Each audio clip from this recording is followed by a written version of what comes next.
Bagaimana kabarnya anak-anak Mas Mansur? Semoga selalu diberi kesehatan ya.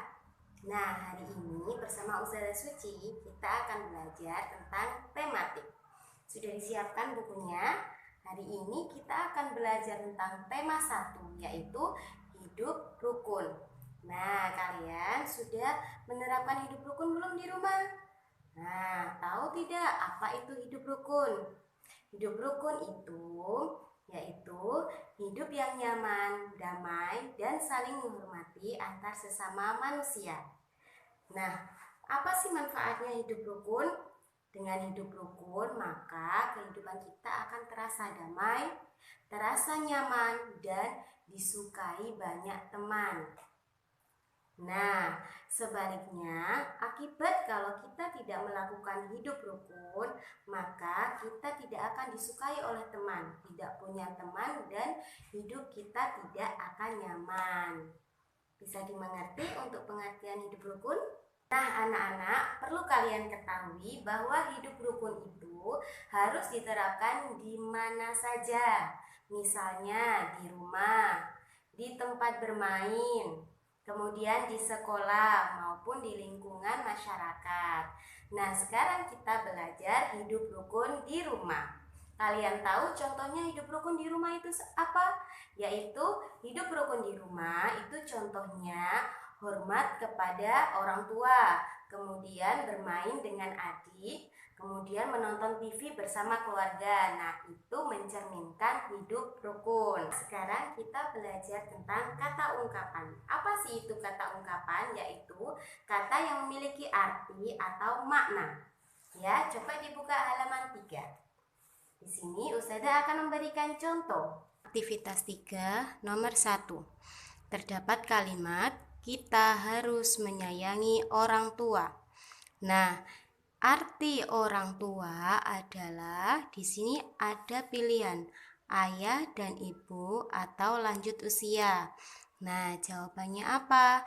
Orang tua itu terdiri dari ayah dan ibu. Nah, kita lingkari jawabannya. Untuk yang aktivitas 4. Nah, nomor 1. Contoh. Ibu membawa buah tangan dari pasar. Nah, arti dari buah tangan ini sama dengan oleh-oleh. Kemudian yang kedua, Budi anak yang ringan tangan terhadap teman-temannya. Mana arti yang tidak kalian ketahui? Nah, ringan tangan kan? Apa sih itu arti ringan tangan? Ringan tangan itu yaitu suka menolong. Sekarang kita akan belajar tentang matematika, yaitu nilai tempat, lambang bilangan, dan nama bilangan. Nilai tempat. Contoh, di sini ada angka berapa? 49. Nah, cara menentukan satuan dan puluhan itu bagaimana? Yaitu dimulai dari kanan dulu. Satuan, kemudian puluhan. Nah, satuan dimulai dari kanan. Kita lihat. Angka satuan itu dari angka 1 sampai 9.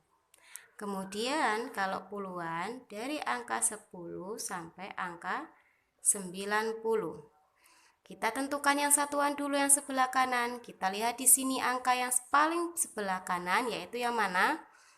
Ya, angka 9. Kita taruh di posisi yang satuan 9. Berarti ini termasuk satuan. Kemudian yang kedua yaitu puluhan. Nah, habis dari sini kemudian ke sini. Jadi angka puluhan adalah angka 4. Berarti ini 4 menempati puluhan. Nah, betul.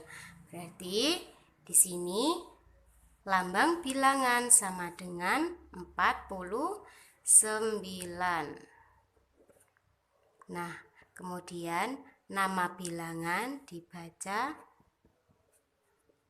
49. Kenapa kok 40? Karena 4 termasuk puluhan. Nah, di sini. Perhatikan contoh halaman 4 aktivitas 5.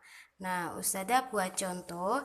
Di sini ada beberapa ikat pensil ditambah satuan pensil, ya kan?